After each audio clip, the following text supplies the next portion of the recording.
Berdaulat, adil, dan makmur. Ini adalah tema besar yang dibawa pada ulang tahun Republik Indonesia yang ke-81 tahun. Apakah sudah adil ketika di daerah-daerah yang masih membutuhkan perhatian di pelosok sana kita biarkan untuk tidak bisa mendapatkan fasilitas hak dasar yang mestinya mereka peroleh.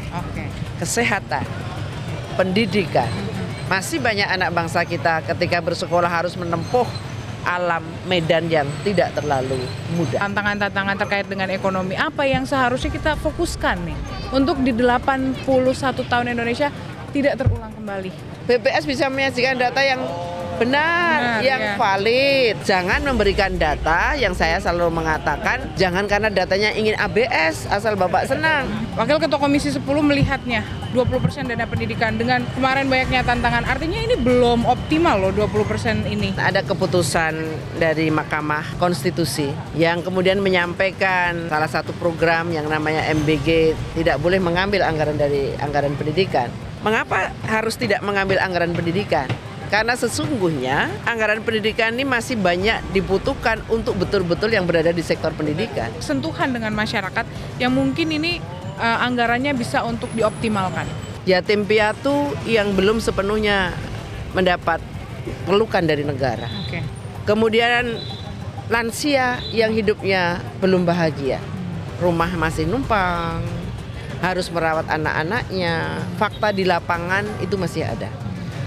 Maka di bidang sosial kita berharap bansos bisa menjadi lebih tepat sasaran. Sekolah rakyat itu desil 1 sampai 2. Itu juga bagian dari program sosial untuk mereka. Persoalan nanti penataannya harus lebih baik, itu kita bicarakan nanti. Kita harus bergandengan tangan untuk tetap menanamkan bendera merah putih di dalam dada kita. Itu cara kita menghormati para pahlawan bangsa, dan itu cara kita mencintai Indonesia.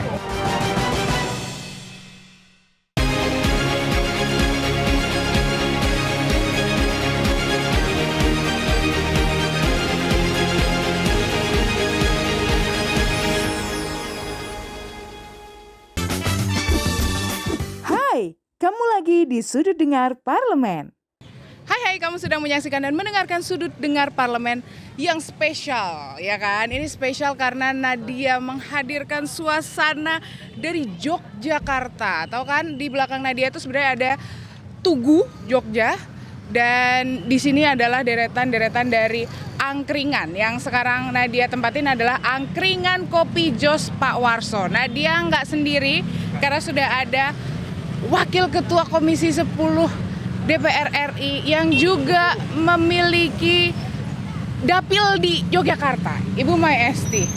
Terima kasih sudah menyambut tim dari Sudut Dengar Parlemen di kemeriahan Yogyakarta. Terima kasih Mbak Nadia dan kawan-kawan. Selamat datang di Yogyakarta yang ngangenin. Ngangenin banget. Selalu orang kalau datang ke Yogyakarta pertama kali, pengen kedua kali, ketiga kali, dan seterusnya. Iya. Kita merayakan 81 tahun yang spesial untuk Hari Kemerdekaan Republik Indonesia ini dari Kota Pendidikan, ya kan? Pasti kita akan membahas soal pendidikan karena sudah ada yang memilih materi yang cukup banyak soal pendidikan, ya kan? Sebelum membahas pendidikan, Nadia mau mempertanyakan terkait merayakan 81 tahun Indonesia Merdeka dari kota yang luar biasa ini, yang tenang, yang damai, yang menyenangkan. Tapi saya mau tanya dulu, 81 tahun Indonesia Merdeka, apa maknanya untuk Ibu? Indonesia merdeka dengan pengorbanan berjuta nyawa,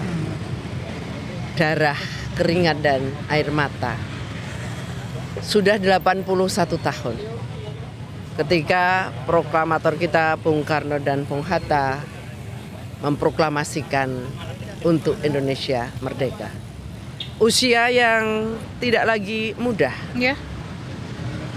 Yang harus kemudian menjadi tanya adalah apakah apa yang diharapkan oleh para pendiri bangsa ini seperti yang tertuang di dalam pembukaan Undang-Undang Dasar 1945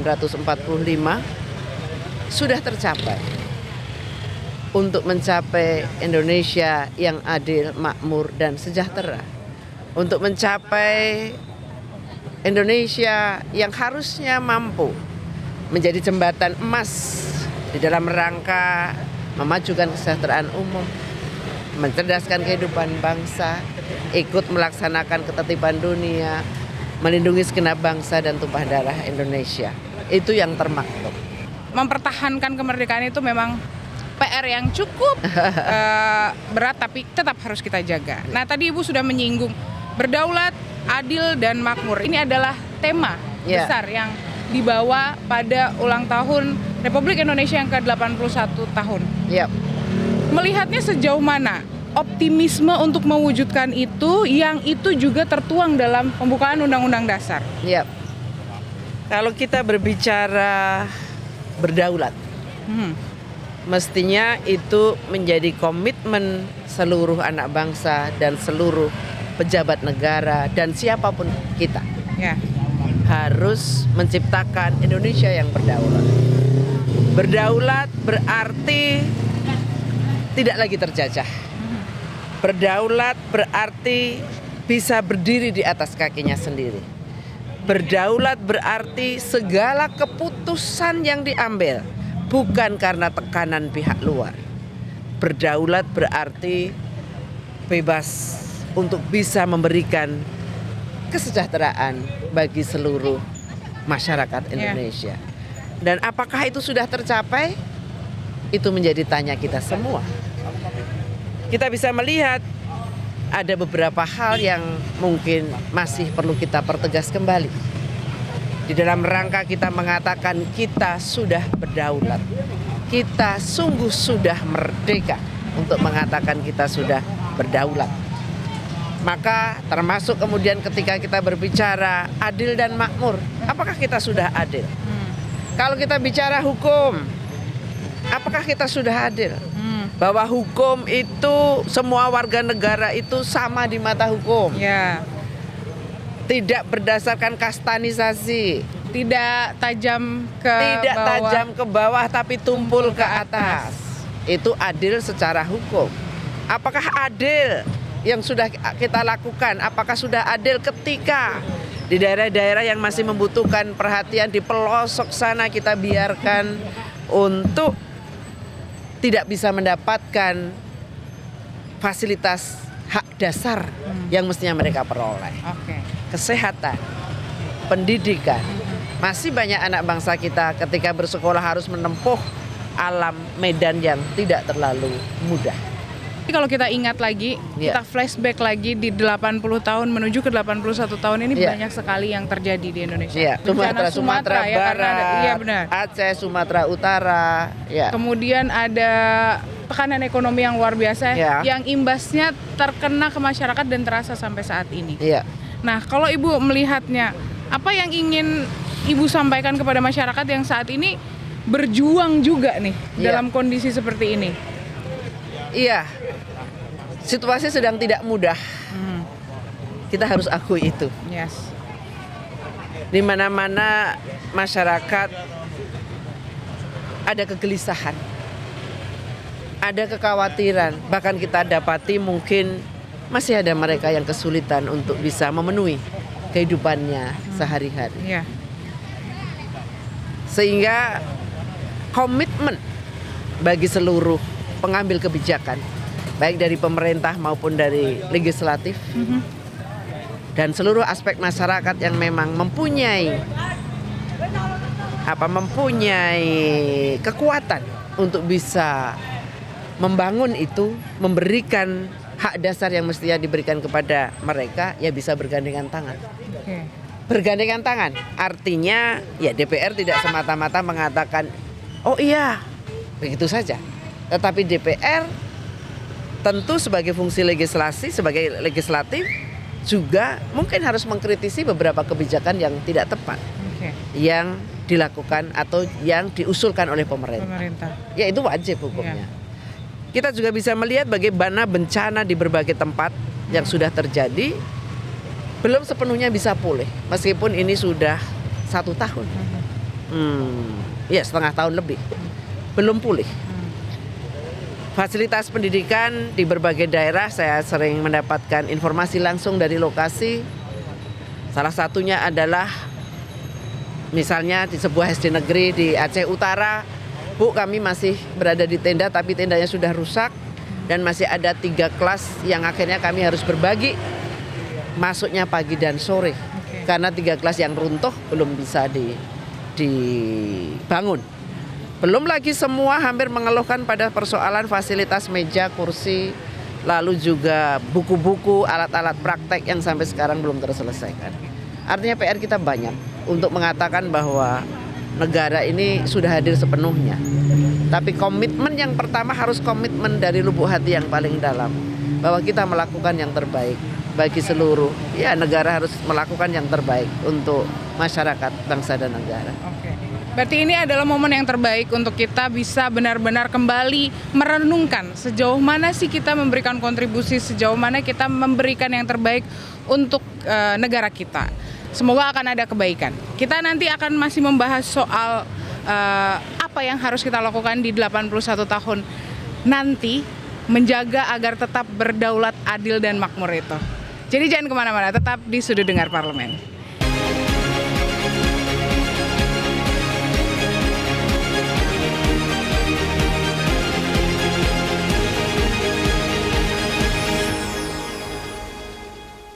Kembali lagi di Sudut Dengar Parlemen masih sama Ibu Mai Esti dan Nadia Kanaya, ya kan? Kita happy banget bisa diterima, bisa podcast dengan suasana yang luar biasa di tengah-tengah keramaian Yogyakarta. Ya kan, ini sekalian nostalgia buat pendengar Sudut Dengar Parlemen, ya kan? 81 tahun Indonesia Merdeka, tadi Ibu menyampaikan banyak hal, termasuk bagaimana soal tantangan yang kita hadapi di usia 80 menuju ke 81 tahun. Tapi yang harusnya kembali kita renungkan adalah dengan banyaknya tekanan ini, dengan banyaknya hal-hal yang mungkin ada rasa kecewa. Dirasa sangat berat itu ya. Sangat berat, tapi kita tidak meninggalkan negara ini. Ya. Kita tetap satu, solid untuk negara ini. Ya. Saya masih percaya bahwa mayoritas rasa cintanya kepada Indonesia itu sangat mendalam. Sebagai tumpah darah, sebagai tempat tidak sekedar dilahirkan, tetapi juga dibesarkan, dididik dalam situasi Indonesiaku. Sehingga kalau kemudian memang sedang ada kekecewaan, sekecewa apapun, saya meyakini betul di dalam hati sungguh saya mencintai Indonesia.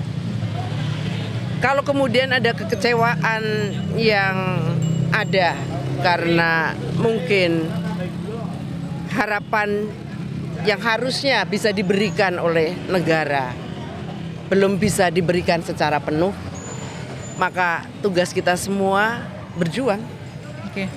Kalau dulu berjuang bertaruh nyawa, berjuang melawan penjajah, sekarang kita berjuang bagaimana Indonesia menjadi lebih baik.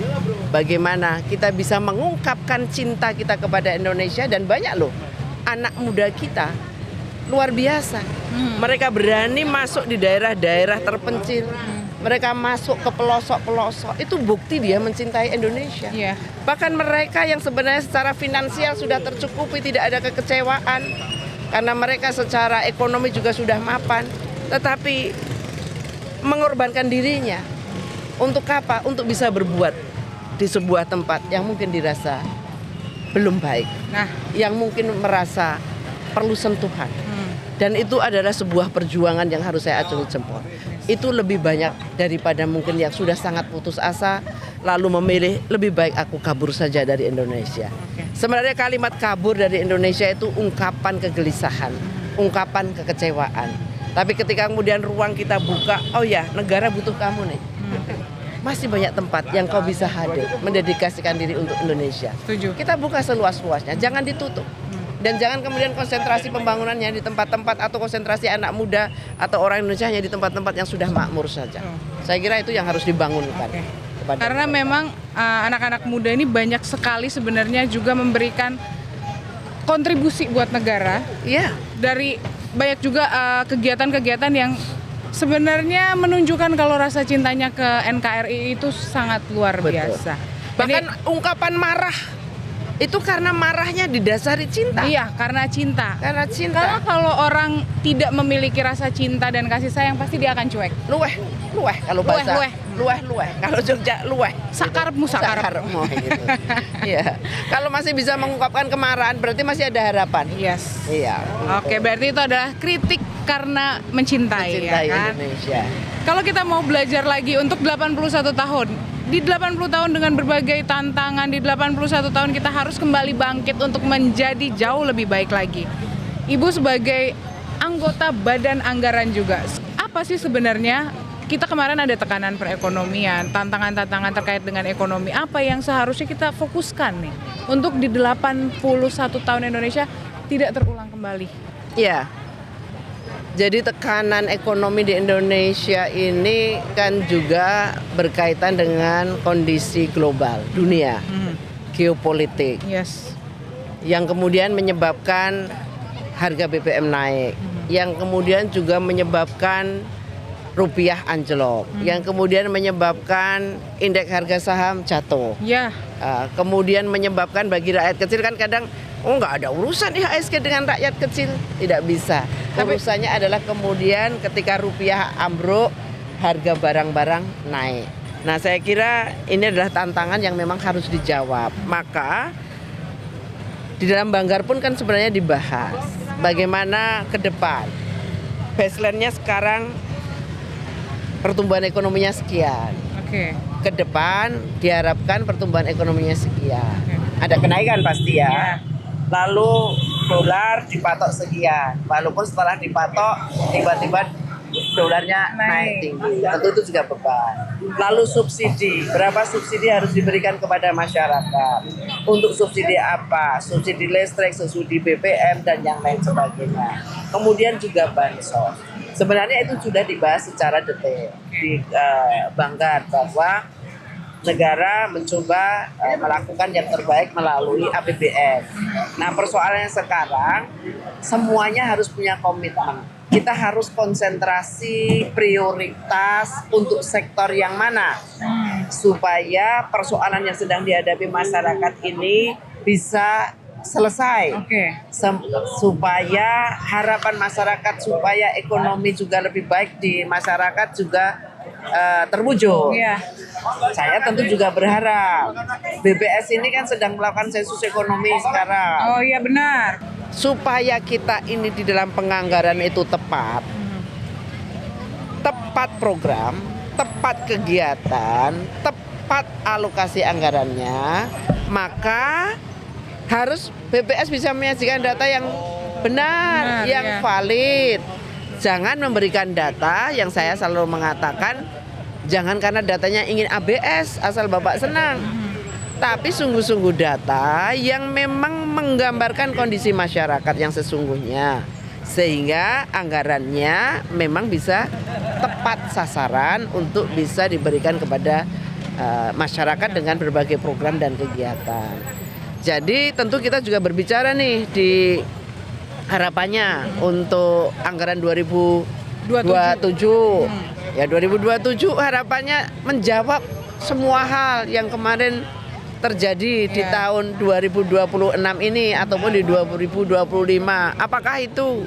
Kalau sektor pendidikan ya banyak ini yang nggak bisa meneruskan kuliah. Tidak mampu. KIP-nya terbatas. Lalu bagaimana kemudian menjawab persoalan guru?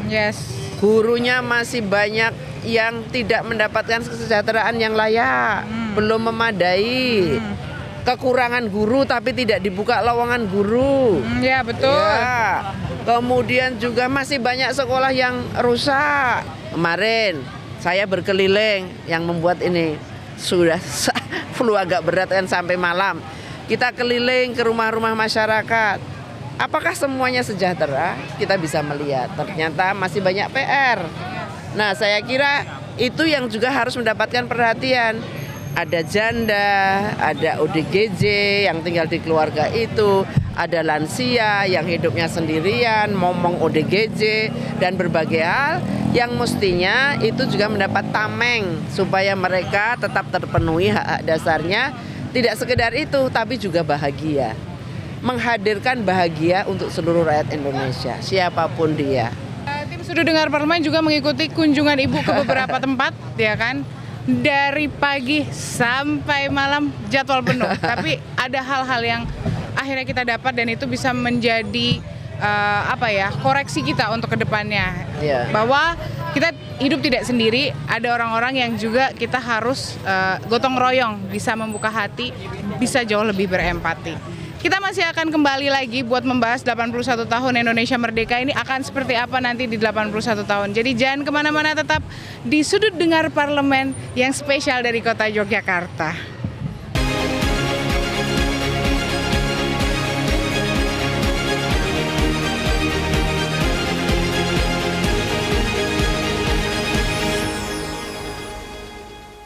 Kembali lagi di Sudut Dengar Parlemen, masih sama Nadia Kanaya dan masih sama Ibu Mayesti. Tentunya dari kota Yogyakarta dengan angkringan kopi jos Pak Warso yang luar biasa dengan wedang dan Ibu apa? Sepeda-sepeda yang Sepeda ya, sepeda luar ontel biasa. namanya. Oh, sepeda ontel. Ya, namanya sepeda ontel. Sepeda ontel nih. Oke, kita kembali lagi membahas soal 81 tahun Indonesia Merdeka dengan berbagai tantangannya nih.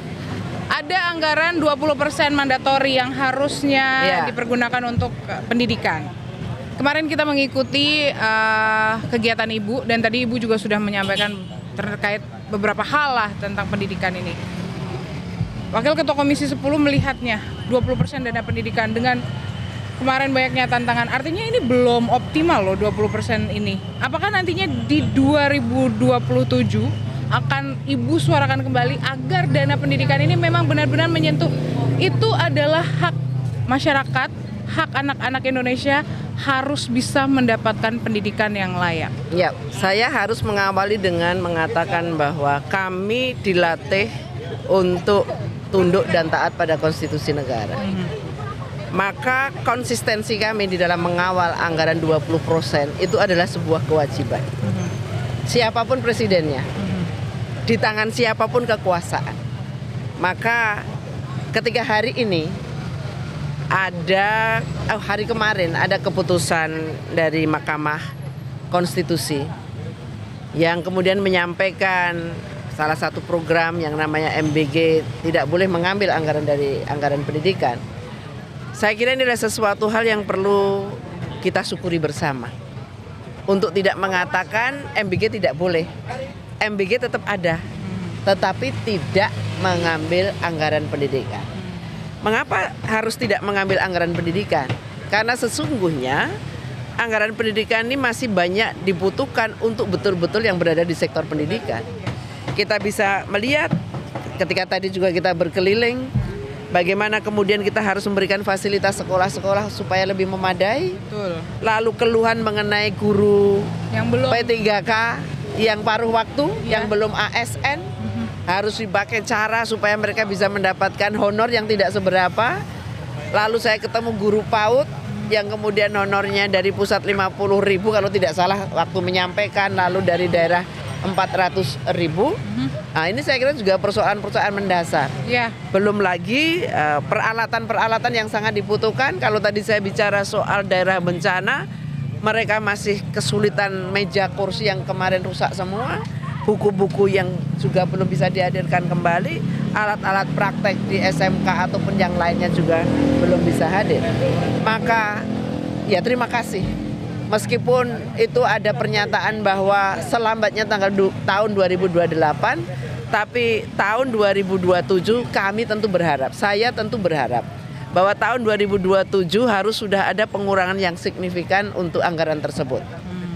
Yang tidak lagi, maksud saya tidak lagi mengambil anggaran dari sektor pendidikan. Karena memang bahkan seperti tukin dosen, seperti yang tingkat perguruan tinggi, KIP juga masih sangat dibutuhkan oleh masyarakat. Karena persyaratan yang sekarang diberikan oleh negara memang membuat masyarakat yang berasal di desil 5, 6, 7, 8 itu juga 56 khususnya. 56 itu tidak terlalu kaya loh. Yeah. Bahkan hanya pendapatannya mungkin 5 juta begitu ya. Kita membayangkan 5 juta anaknya 3 harus kuliah, sangat susah. Maka mestinya itu juga perlu dipikirkan bahwa janganlah dipatok 1 sampai 4. Karena 1 sampai 4 itu kadang yang 1, 2 itu sejak awal sudah mengatakan lebih baik aku tidak kuliah. Artinya anggaran itu bisa dialihkan ke sana. Besaran BOS ditingkatkan. Ini udah bertahun-tahun tidak ada peningkatan. Padahal itu untuk operasional sekolah. Operasional sekolah dibatasi. Sekian untuk rehab, pemeliharaan, sekian untuk honorer yang sekarang tidak boleh lagi sehingga harus diakali itu. Lalu sekian untuk buku dan yang lain sebagainya. Dan itu terlalu minim. Begitu. Berarti itu adalah tantangan-tantangan dalam dunia pendidikan yang harus dijawab karena memang dalam pembukaan undang-undang juga sudah disampaikan kalau pendidikan adalah kita mempunyai tugas untuk mencerdaskan kehidupan bangsa. Iya, keputusan MK-nya juga sudah jelas. Yang dulu loh, keputusan MK yang beberapa waktu yang lalu SD SMP gratis. Iya, betul. Negeri swasta. Wujudkan dong setelah kemudian MBG dikeluarkan dari dana pendidikan. Oke, berarti begitu. Kita lihat nanti arah kedepannya di 2027 di 81 tahun Indonesia Merdeka, apakah nanti akan ada fokus untuk pendidikan. Selain pendidikan Bu, kalau kita lihat permasalahan terkait masyarakat ini juga cukup banyak, ya kan? Kalau Ibu melihatnya, apa sih selain anggaran pendidikan yang bersentuhan dengan masyarakat yang mungkin ini anggarannya bisa untuk dioptimalkan?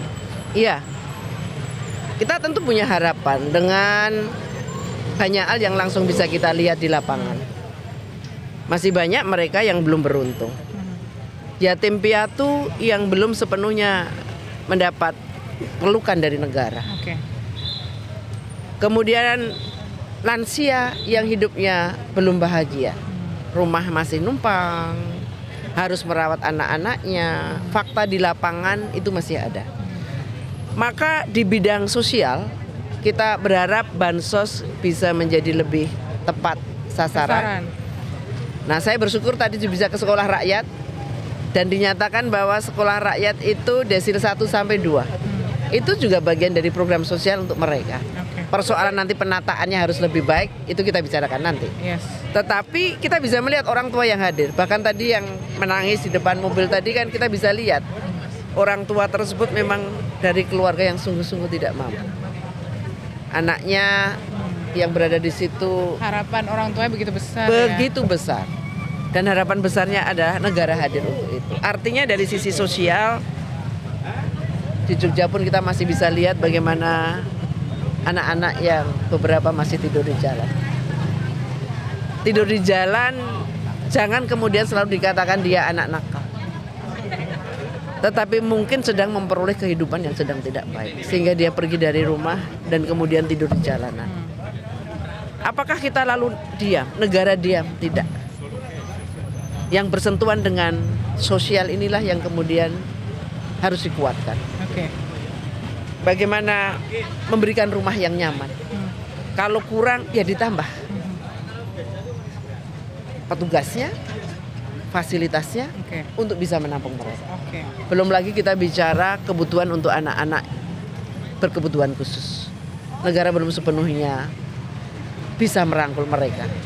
Karena ketika semua sekolah adalah sekolah inklusi, ternyata mereka kesulitan karena tidak ada guru pendamping. Kita tidak bisa melihat sebelah mata peran seorang guru. Betul. Makanya ketika ada kekurangan guru, ya memang negara harus segera hadir untuk menutupi itu ya. Harapan besar kita. Segera buka kesempatan untuk menjadi guru ASN. Karena kalau kita bicara kekurangan guru, itu fenomena di mana-mana. Meskipun tadi secara spesifik dikatakan oleh kepala dinas juga, kekurangan guru di mana-mana itu utamanya guru olahraga dan guru agama. Tapi apapun itu namanya kekurangan guru.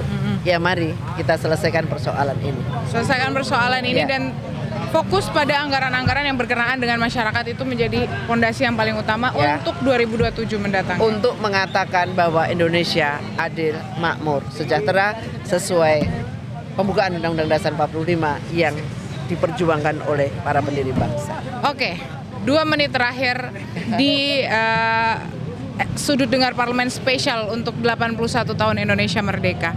Apa yang Ibu ingin sampaikan kepada masyarakat, kepada warga Jogja, kepada masyarakat yang ada di Indonesia saat ini, yang saat ini mungkin dalam kondisi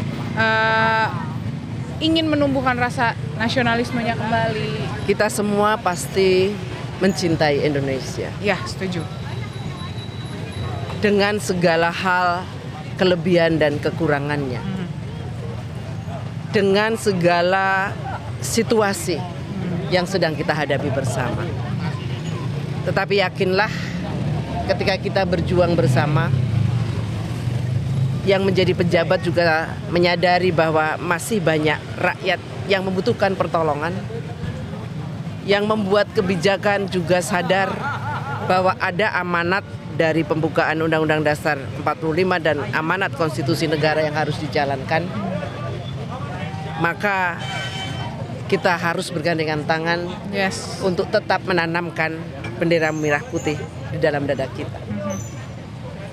Itu cara kita menghormati para pahlawan bangsa, dan itu cara kita mencintai Indonesia. Wow, luar biasa. Semoga ini bisa menjadi salah satu momen untuk kita kembali menundukkan kepala kita, mengingat kembali gimana perjalanan Indonesia mencapai kemerdekaan. Bukan perjuangan yang mudah, bukan waktu yang singkat untuk mendapatkan kemerdekaan ini. Tugas kita adalah menjaga dan terus mempertahankan, terus meningkatkan supaya Indonesia benar-benar bisa berdaulat, adil, dan makmur, ya kan? Terima kasih Ibu Mayasti, terima kasih Daerah Istimewa Yogyakarta yang benar-benar istimewa. Semoga nanti ke depannya kita bisa kembali lagi untuk merasakan kehangatan di Daerah Istimewa Yogyakarta ini ya. Nadia Kanaya, Bu Mayasti dari Daerah Istimewa Yogyakarta untuk 81 tahun Indonesia Merdeka. Merdeka Indonesia. Sampai ketemu di Sudut Dengar Parlemen selanjutnya. Bye.